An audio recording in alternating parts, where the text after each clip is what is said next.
E, ah. Nós vamos nos colocar diante dessa dignidade de Deus. Eu vou convidar os irmãos a ler mais uma vez Apocalipse 4, versículo 11, onde João descrevendo o que estava acontecendo nas moradas celestiais, a visão dos extraordinários de ele, com certeza eu acho que todo mundo foi repetido, né? E ele lá no capítulo 4, versículo 11, nós já lemos, diz assim: digno é o Senhor de receber glória, honra, poder, porque tu criaste todas as coisas e por tua vontade são e foram criadas. Vamos ver mais uma vez. Leia pensando nas palavras. Não leia por ler, mas leia pensando nas palavras. Juntos, diga. Digno és tu, Senhor Deus nosso.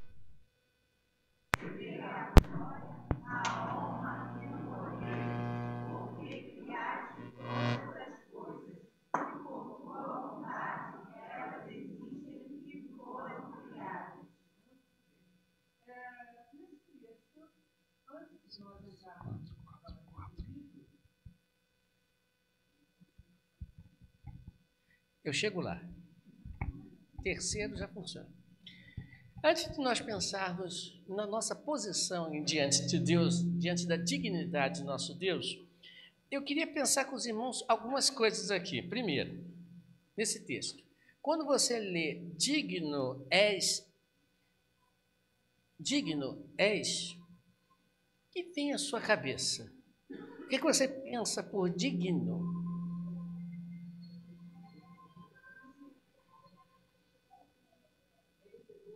Merecedor. Digno. Tem direito. Honesto? Não. Que tem a honra.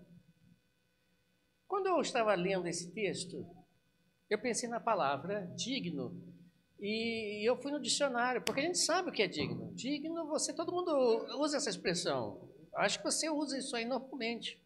Mas pare para pensar quando você fala digno, ou pensa que fulano é digno de alguma coisa, você sabe o que está falando. Não é uma coisa assim aleatória. Mas como eu sou uma camarada que gosto de ir a fundo nas palavras, nos sentidos das palavras, ontem até a gente estava lá em casa, eu e a Adriana, e ela estava falando assim, o que eu escrevo? Porque hoje é aniversário da Carol, nossa norinha, né? Ela está ficando mais nova, né? E nosso sobrinho também, o Bernardo, Então, hoje os dois estão fazendo aniversário, né? E ela estava assim, o que eu escrevo para ela? Ela citou uma frase lá, eu falei assim, o que significa isso? Ela já sabe que eu gosto dessas palavras, né? Eu falei, significa isso, isso, isso, isso. E ficou ruim. E o que significa isso? Eu falei, isso significa isso, isso, isso. E também ficou ruim. O que a gente escreve? Aí eu falei, o que você quiser escrever. Né? As palavras falam muito. Então, quando você lê uma palavra, por favor, pense nela, no que ela quer dizer. Se você não consegue, vai no dicionário. Antigamente chamava-se pai dos burros, né? Vai no dicionário, pesquisa a palavra. Hoje temos o Google, né? Procure, você vai encontrar a definição exata de cada palavra.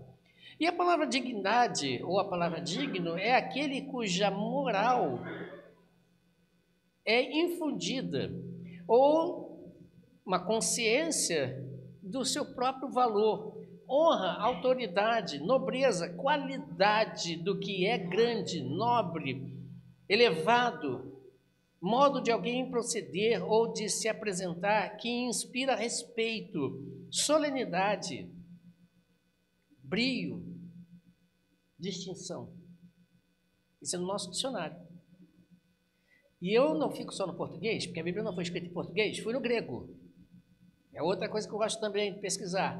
A palavra digno no grego a ideia dele muito parecida também com em português, que é pesado, que tem peso de uma outra coisa semelhante em valor, que vale tanto quanto pesa. Você já viu uma propaganda antiga que passava de um sabonete que falava Vale quanto pesa? Vocês são antigos, hein? Deus me livre.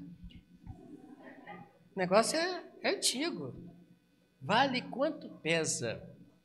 Então, o João está dizendo para você e para mim que Deus, Senhor Deus, vale o quanto é. Vale o quanto é. A segunda que ele fala é digno, nosso Deus, de receber. É outra palavrinha. Receber, todo mundo sabe o que é receber. Eu acho que nem preciso nem adicionário. Mas eu vou assim mesmo. Só que eu vou direto no grego. A palavra receber aqui, você vai entender agora muito mais interessante. É pegar aquilo que você tem direito. É tomar de volta. Não sei se você está entendendo. Então, quando eu recebo alguma coisa, eu estou recebendo ou estou pegando o que eu tenho direito. Essa é a ideia da palavra no grego, receber. Então, João está dizendo o seguinte, que grande Deus, o que vale a sua majestade, o seu ser, o quanto ele é poderoso e valioso, pega de volta, ele tem direito de receber de volta, pegar para si, tomar de volta aquilo que é dele. Tomar de volta aquilo que é dele, o quê? A honra, a glória e o poder. A palavra glória é brilho, resplendor, majestade, mais gloriosa condição no grego. A palavra honra quer dizer reverência, valor pela sua posição. Não é que você coloca, é dele já. É natural dele. E poder, capacidade de fazer do nada. Gerar em si mesmo alguma coisa. Poder. Então, João, repito, está dizendo para você o seguinte, que esse Deus, grande quanto é, valioso quanto é, ele está de volta recebendo o que é dele de direito, não é que você está dando porque você quer dar, porque é seu e estou dando. Não, é receber de volta aquilo que é dele, que tem de direito, que é exatamente o quê? Todo esplendor, toda majestade, toda reverência e todo o poder, a habilidade de fazer. Olha que coisa linda. Olha como é que o versículo teve uma outra cara agora. Percebeu? E aí ele continua dizendo, João, receber isto por quê? Porque criaste todas as coisas e todas as coisas foram criadas segundo a sua vontade e agora elas existem. A expressão aqui também no grego, é criar todas as coisas do nada. Não existia nada e passou a existir. Você e eu não conseguimos fazer isso e nunca conseguiremos. Nem o próprio diabo, com todo o poder que ele tem lá, que não é pouco, mas não chega a tanto, né? Nem ele consegue fazer do nada alguma coisa. Você não consegue. Você pode até alterar, você pode até adaptar, modificar, criar de algo que já existe, mas nunca do nada fazer acontecer. Isso só pertence a Deus. Quando você olha essa imagem que João estava percebendo e vendo lá no céu, na glória de Deus, quando ele vê isso, a pergunta que eu e você precisamos fazer é: como você se comporta diante disto? Qual é a sua atitude diante disto? Porque se está colocado ali no texto de que você e eu temos que ter esta visão desse Deus maravilhoso, como você vai se colocar diante desse Deus? Afinal de contas, quando João ele tem esta visão, vocês leram no texto, ele estava vendo o que estava acontecendo lá no céu. Aquele povo que você e eu, por acaso, já estamos lá, este povo estava lá diante de Deus, lá no céu, dando a Deus aquilo que, devolvendo melhor a Deus aquilo que Deus pertence, devolvendo aquilo que ele tem de direito a receber ou pegar de volta. Então, enquanto você e eu não estamos fisicamente, atualmente lá, em visão de João, você e eu já estamos lá, não confundir a cabeça de ninguém não, né? Que para Deus não tem tempo. Então, eu e você já estamos lá. Isso é da visão de Deus. Agora, você e eu estamos aqui ainda, na nossa visão. Confundiu a cabeça? Não? Se não consegue entender, deixa isso para lá, deixa quieto. Né? Mas pensa comigo, enquanto lá você não está aqui presente, está comigo, você precisa ter o comportamento porque você já está lá. E compreender mais ainda, né?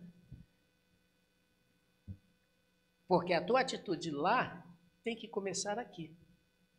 E aqui, para que você chegue lá e faça o que tem que ser feito, porque aqui você já faz. Fim de papo. Agora vamos entender como isso funciona. Para nos ajudar, Paulo, um grande teólogo, ele vai escrever em algumas cartas algumas coisas que vai te ajudar a entender como você crescer aqui para chegar lá na estatura de varão perfeito. Que é isso que a Bíblia diz, não é? Ou não? Estou enganado aqui. Né? Cresçamos, devemos crescer até chegar à estatura de varão perfeito. Então, perfeito lá. Por enquanto aqui, vamos crescendo, vamos vivendo. Então, vou pedir a você que leia comigo Filipenses 1, 27. Filipenses 1, 27, para introduzir, então, essa ideia de viver aqui o que viveremos lá. Olha só. Filipenses 1, 27. Olha só o que Paulo fala. Não importa o que aconteça, vivam de maneira digna do Evangelho de Cristo, para que assim, quer eu vá e os veja, quer apenas ouça a seu respeito, na minha ausência, não importa, fique eu sabendo que vocês permanecem firmes em um só espírito, lutando unânimes pela fé evangélica.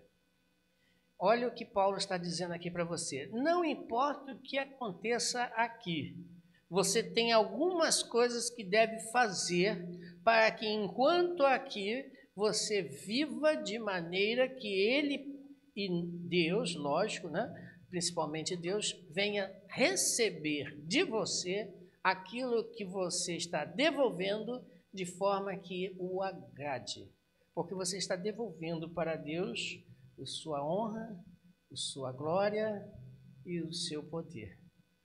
Então, Paulo, neste versículo, ele diz 3 coisas importantíssimas. Primeiro, sejamos crentes firmes. Sejamos crentes firmes. Não importa o que aconteça, permaneça firme. A palavra aqui, usada por Paulo, no grego, quer dizer, mantenha a posição. Mantenha a sua posição. Não saia. Esteja alicerçado, com base forte, para que possa crescer. Não importa o que aconteça, você não pode arredar o pé. Não importa. Por que eu estou falando isso? Porque você sabe que o mundo cada vez mais vai de mal a pior. Isso é uma verdade. Não se iludam, não vão existir dias melhores do que você e eu estamos vivendo. Cada vez vai piorar. Não estou sendo pessimista, eu estou sendo realista dentro da palavra de Deus. Daí a expressão de Jesus Cristo dizendo que aquele que permanecer firme até que, mesmo que tenha que morrer, esse receberá os prêmios da vida eterna, os galardões. Eu não sei o que é, também não estou a fim de saber agora, porque o que me interessa é lá receber. Deu para entender? Então você aqui, enquanto está, permaneça firme. Como é que eu consigo permanecer firme, não importando o que aconteça na minha vida? Colossenses, Paulo dá essa resposta para você e para mim. Colossenses 2, 6 a 8. Olha o que ele diz aqui. Portanto, como vocês receberam a Cristo Jesus, o Senhor, continue a viver nele, enraizados e edificados nele, firmados na fé, como foram ensinados, transbordando de gratidão. Tenham cuidado para que ninguém os escravize com filosofias vãs e enganosas, que se fundamentam nas tradições humanas e nos princípios elementares deste mundo, e não em Cristo. Ontem, no culto que estivemos aqui, um culto muito abençoado, né? Cadê o irmão Raimundo? Cadê? Está ali, irmão Raimundo. Né, irmão Raimundo? Irmã Leila ontem estava agradecendo a Deus o culto. Quem deixou de vir, quem não esqueceu ou não estava atento aos avisos, perdeu, não é isso? Perdeu. Olha, teve um jantar gostoso. O pessoal foi caprichado aí, né? E ontem nós estávamos observando, não sei se vocês perceberam, quem veio, a irmã Leila estava agradecendo a Deus, mesmo que não tendo ainda o quê? Um diagnóstico.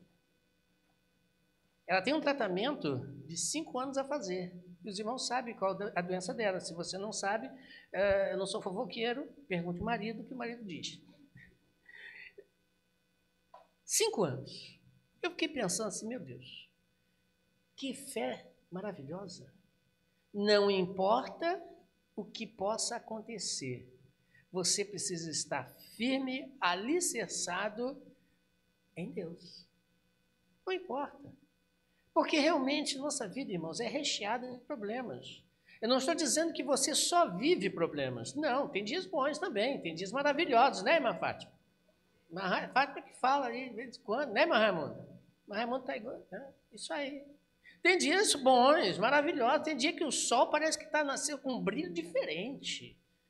Mas tem dia que você, quando levanta, você pede a Deus para não ter levantado, porque o negócio ficou difícil desde a primeira hora que botou o pé no chão. Não importa. Você precisa entender que mesmo que venha a acontecer coisas, pessoas tentando nos escravizar, como diz Paulo, com suas vãs filosofias, enganando, ou com problemas, ou tradições humanas, seja lá, não interessa. Você precisa entender que em Deus você vai passar bem. É o que Paulo está dizendo.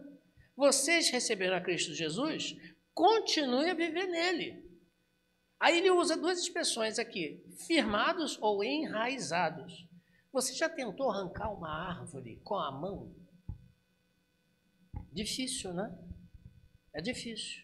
Com o vento, algumas até caem. Mas por que caem? Porque não estavam bem enraizadas.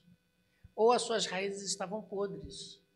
Alguma coisa aconteceu, cujas raízes foram prejudicadas.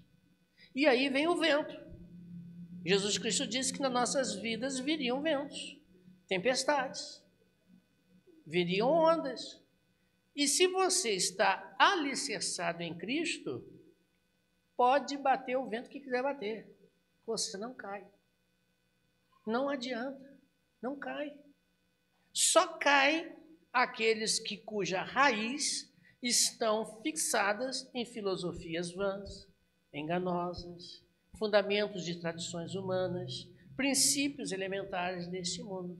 Aí vão cair, porque não estão alicerçados em Cristo.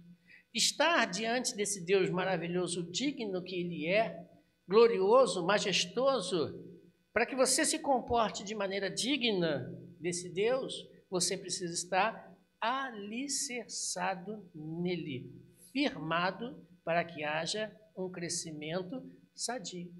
Outra coisa, voltando então, Paulo dizendo, você primeiro precisa estar firme, alicerçado em Deus. Mas ele continua dizendo, num só Espírito.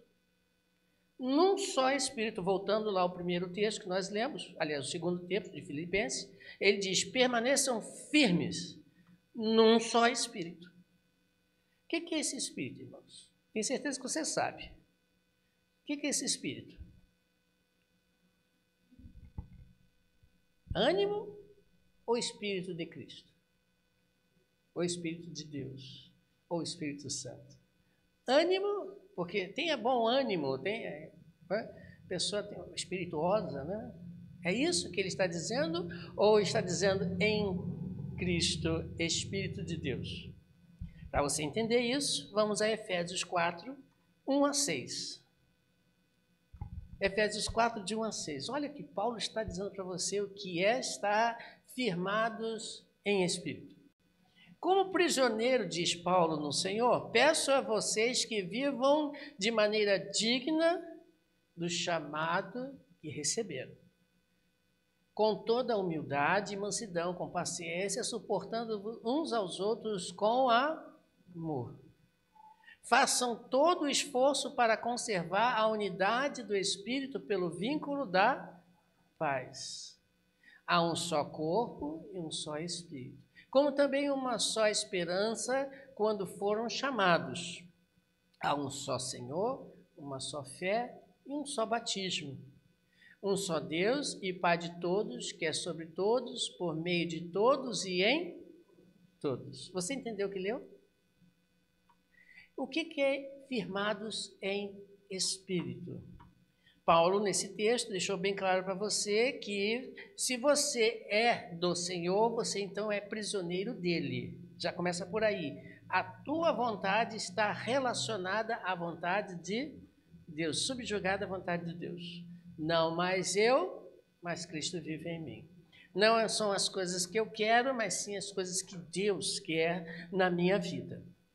Então, está firmado em um só Espírito, você está firmado no Espírito do qual você recebeu, da vocação que você recebeu. Você recebeu um chamado, Deus te chamou, você atendeu, você aceitou, e hoje você é prisioneiro de Deus. Então, portanto, você precisa ter a noção de corpo de Deus, um só Espírito. Corpo de Deus. O que é corpo de Deus? Seria a igreja física Ibabe? É isso? Não. Tenho certeza que quando Deus voltar para buscar a sua igreja, ele não vai. Agora a Igreja Batista Água Branca de Bangu, Rio de Janeiro. Vem aqui, suba. Ele vai fazer isso? Não. Ele não vai chamar igreja. Agora vamos chamar a Igreja Batista de Realengo. Suba. É assim que vai fazer? Quem dera que fosse. Mas não é assim. Não é assim. Ah, pastor, mas eu cresci na igreja, primeira Igreja Batista do Rio de Janeiro. Conheci lá o pessoal que passou lá. Primeira Igreja Batista de Bangu. Eu cresci lá, batizei lá. Olha, o pastor de lá, eu conheci o pastor Purim. Meu pai conheceu, o pastor Johnny também conheceu, não sei se mais alguém conheceu, né? Eu não lembro dele, né? Era muito pequeno na época. Mas a primeira Igreja Batista de Bangu, sobe. Não vai ser assim. Não vai ser assim. Ele vai chamar fulano, sobe. Ciclano, sobe. Beltrano, sobe. Ele vai chamar todos que estão registrados no livro da vida, que hoje são, ou é melhor, que hoje é o corpo dele. Quando Jesus Cristo disse que ele estaria edificando a sua igreja, quando ele disse que ele estaria formando a sua igreja, ele não estava falando da primeira igreja batista em Jerusalém. Ele não estava falando disso. Gostou do Batista em Jerusalém? Não tem isso não. A primeira igreja e única igreja é o corpo de Cristo. E nós fazemos parte deste corpo. Então temos que estar firmados neste corpo. E como é que eu sei que estou firmado neste corpo? Olha o que Paulo disse nesses versículos que nós lemos. Sejamos completamente, primeiro, humildes, dóceis, pacientes, suportando uns aos outros e fazendo todo o esforço para conservar a unidade. unidade do Espírito, mas pelo vínculo da paz. Da paz. Então, repare que a minha vida, a sua vida, demonstra que somos de Cristo, entre outras características que não são, hoje nós vamos pensar nela, é justamente esta unidade de Cristo, em que eu vivo uma vida submissa, humilde, dócil, paciente, suportando uns aos outros e fazendo todo o esforço para conservar esta unidade na paz de Cristo. Porque quando eu chegar no céu, irmãos, quando eu chegar lá no céu, não vai ter a Igreja Batista Água Branca, não vai ter. Rua dos Batistas, Rua dos Assembleianos, Rua dos Pentecostais, Ruas não sei de quem, não vai ter isso não. Onde é que você mora? Meu endereço lá no céu é a Rua dos Adventistas, não vai ter isso não. Aí eu moro na rua, na esquina entre a Rua dos Presbiterianos e a Rua dos Assembleianos, ali no meio. Não vai ter isso, não. Não vai ter isso. O que vai ter lá é a Igreja de Cristo. Então, se eu não consigo aqui viver como igreja, corpo de Cristo, como é que eu vou conseguir viver lá no céu? Você consegue ver, enxergar? Se eu não consigo viver em paz aqui com meu irmão, que digo que meu irmão, né? E lá no céu com brigas, intrigas, será que vai funcionar isso? Não funciona. Por isso Paulo usa a expressão façam força. E aí, para completar a ideia, quando Paulo diz que devemos permanecer firmes no só Espírito, ele diz lutando de forma unânime pela fé evangélica. Lutando unânimes. Um propósito. Por que você está aqui? Qual o seu propósito? Qual o seu objetivo? Por que você está aqui? Se você não consegue enxergar qual o seu propósito, qual o seu objetivo no corpo de Cristo, você precisa parar para rever os seus conceitos, a sua visão, acertar um pouquinho o foco aí que está um pouco fora de lugar. Porque você tem que ter objetivo. Eu me lembro de uma vez, foi inclusive no meu primeiro ministério de alto, olha que coisa interessante. Cheguei na igreja, pedi o irmão que ficava na porta, né? Pedi para aquele irmão, esqueci até o nome dele aqui, ó, Nilton Brandão, né? Cheguei para ele e falei, irmão Nilton, faz um favor para mim. Todo mundo que entrar, você faça a seguinte pergunta: por que você veio na igreja? Por que você veio na igreja? Teve gente que falou por quê. Teve gente, mas eu não procurei saber a resposta não, tá? Eu sei que teve gente que falou por quê. E teve gente que ficou chateado porque eu pedi para perguntar isso. Porque ele me falou, pastor, teve gente que ficou chateado com essa pergunta. Eu falei assim, problema deles. Estou nem aí para isso. Eu só queria saber se ele tinha condições de responder por que ele veio à igreja. E também não quero saber quem foi, o que eles disseram, não, isso não me interessa. O que me interessa é o seguinte: qual o seu objetivo, qual o seu propósito no corpo de Cristo? Qual o seu objetivo, qual é o seu propósito no corpo de Cristo? Você tem função, sabia dessa? Sabia que você tem um objetivo? E esse objetivo quem traçou foi Deus e não você? Sabia que Ele que usou o seu espírito para te moldar, como o oleiro faz com o vaso, para que você possa ser vasos de honra, ou vaso de honra, sabia disso? Então, se você foi colocado por Deus aqui com um objetivo, você precisa saber qual é para poder chegar lá, senão você fica perdido. Fica perdido, nem barata tonta e tiroteio, não sabe para que lado vai. Precisa saber qual o seu propósito, qual o seu objetivo. E veja, como um corpo o corpo tem muitos membros. Paulo fala isso, você já leu, já estudou várias vezes isso. O corpo tem vários membros, não tem? O rins funciona com o seu objetivo de limpar o sangue, purificar, tirar as impurezas e jogar fora. O estômago digerir aquele alimento que você inseriu. O coração bombear o sangue pelo corpo, dar oxigênio para todos os lados. O pulmão trazer o ar, botar para fora o gás carbônico. Enfim, cada um com o seu objetivo. Já pensou você se de repente o olho chega para você e fala assim, não queria mais ser olho não, estou cansado. Queria ser um pouquinho ouvido, só escutar, ficar esse negócio de ver não dá certo. Não ia funcionar, né? Não ia funcionar. E quando um dos nossos componentes do corpo resolve se rebelar, o que acontece com o corpo? Fica doente. E doente, em muitos casos, leva à morte. A morte daquele corpo. Então, olha como é muito importante você ter esta visão. E Paulo, tendo essa visão, ele diz, lute por isso. Pelo seu objetivo, o objetivo do corpo, que é o nosso objetivo. Lute para que o objetivo seja alcançado. E qual é o objetivo? Qual é o objetivo? Não vou perguntar a você qual é o seu objetivo, mas eu vou dizer o que Paulo diz, qual é o nosso objetivo. O meu e seu. Ele diz, lutando unânimes pela fé. O que é fé, irmãos? Fé é o firme fundamento da... Hebreus 11:1, né? Fé é o firme fundamento da...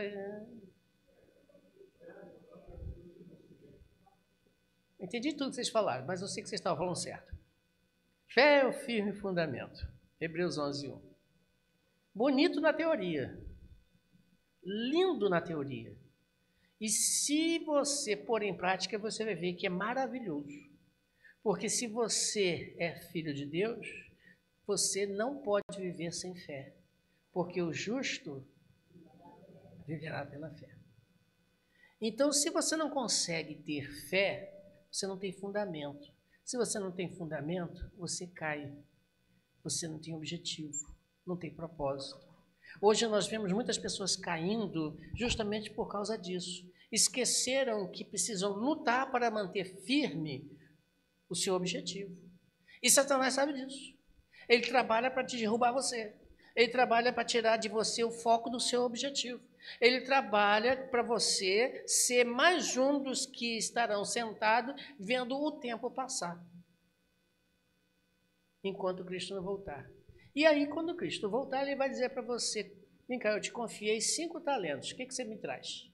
O que você me devolve? Eu trouxe mais 5. Eu te dei 2, o que você fez? Eu consegui mais 2, ótimo, entra. Eu te dei 1, e aí, o que você fez? O negócio ficou difícil, estava com medo, sabe? Qual dos 3 você quer ser? Com certeza eu não quero ser o último. Para mim, 2, 3, 1, mas não o último que me enterrou. Eu quero saber de trabalhar. Foco, objetivo, pela fé. Você tem que lutar por isso. Porque Satanás faz com que muitas das vezes você e eu vá vacilando na fé. Vá cambaleando na fé. Não seja um Gideão na vida. Eu gosto de citar o cara. Gideão foi um famoso incrédulo. Estou brincando, mas... Porque Gideão, Deus chama para Gideão. Gideão, eu preciso de você. Você. Você vai liderar o povo. Você vai resgatar o povo. Você vai trabalhar. Eu preciso de você. Mas eu sou tão pequenininho, sou tão fraco, não sei o quê. Não, é você, Gideão. Então, vamos fazer uma experiência, Senhor. Então, faz o seguinte.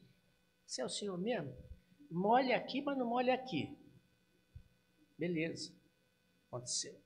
No outro dia, já não era para ter duvidado, né? No outro dia, você me desculpa, mas vamos fazer o contrário agora? Molha aqui, mas não molha aqui. De novo. Né? A gente ri, mas a gente está rindo da nossa própria falta de fé. Igual, agindo igual. Nós temos que lutar. E uma fé, Paulo coloca no final, uma fé evangélica. Uma fé que trabalha as boas novas. E o que são as boas novas? O que são as boas novas? Jesus salva, a palavra, a mensagem de salvação. Então, se você não está conseguindo chegar lá no objetivo, que é a salvação, daqueles que precisam ouvir o Evangelho, é porque nesse meio caminho a coisa não está indo bem. E o que não está indo bem? O que está acontecendo? Você não está dando a dignidade, reconhecendo a dignidade a qual realmente Deus merece. E aí você vai viver uma vida, como muitos infelizmente têm vivido, uma vida sem alicerce, não é muito firme, levado por ventos, pensamentos, ideias, criando brigas, intrigas, dificuldades, levando a discórdia e não a paz. E a consequência final, não tem evangelho, não tem boas novas, não tem mensagem de salvação. Para que você veio à igreja? Por que você veio louvar a Deus? Se banquetear com belas músicas? Né? Cantar belos hinos e belos cânticos? Para que você veio à igreja? Para encontrar um amigo? Aquela família que eu gosto de ver de vez em quando? Para assistir o Dudu e os músicos tocando maravilhosamente bem? Né, Átila? Cadê o Átila? Sumiu. Ah, está ali atrás. Tocando bem. Para ligar o computador e apertar as teclas do vai, do vem e tal. Sim. Para que você veio, igreja? Você veio para adorar a Deus e servir a sua glória e majestade. O objetivo, alcançar as pessoas que não têm salvação. Se você não está conseguindo chegar lá, reveja todo esse trajeto, porque você não está dando ou devolvendo a dignidade que Deus pertence. Que Deus possa nos abençoar. Vamos orar? Vamos ficar de pé? Os irmãos já estão cansados.